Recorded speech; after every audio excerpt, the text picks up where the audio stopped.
Hey, Dr. Ken Starr, I want to answer the question for you. When can I get Vivitrol?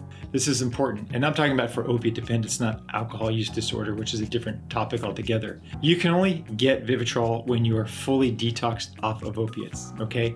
A lot of patients who come to the clinic are a little bit confused about the difference between Suboxone and Vivitrol and so forth.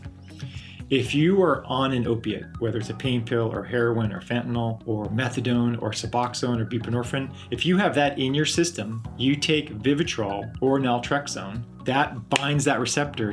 It's a much stronger magnet than any of those other substances. Much stronger magnet, much less activity, precipitated withdrawal. No bueno.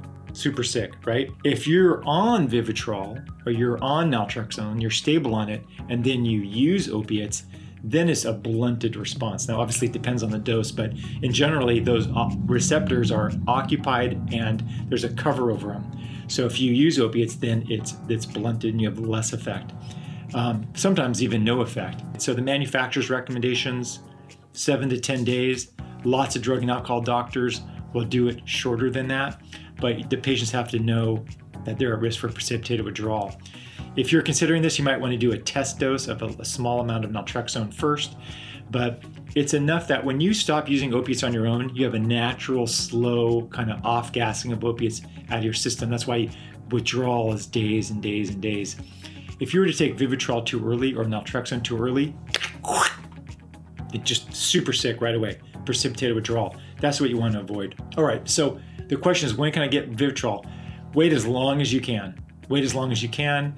Maybe have your provider give you a test dose of Narcan or Naltrexone, which is a shorter acting version of the same, and then you can do it. Now, if you get a Vivitrol shot, remember that it doesn't even work for several hours, and it doesn't get to a peak level for 7 days or longer. So keep that in mind, but it's a great medicine for early recovery. It's a great insurance policy. If it's something you're thinking about and you're motivated, I love it when my patients do a Vivitrol shot every month. Then I don't need to worry about them. It's a 28-day life insurance policy. They like it, their family likes it. It's great, but just don't get it too early. Lots of patients that we've seen over the years have had precipitated withdrawal. That's it for now. Okay, be careful with Naltrexone, be careful with Vivitrol. Make sure you detox before you take it. Thanks.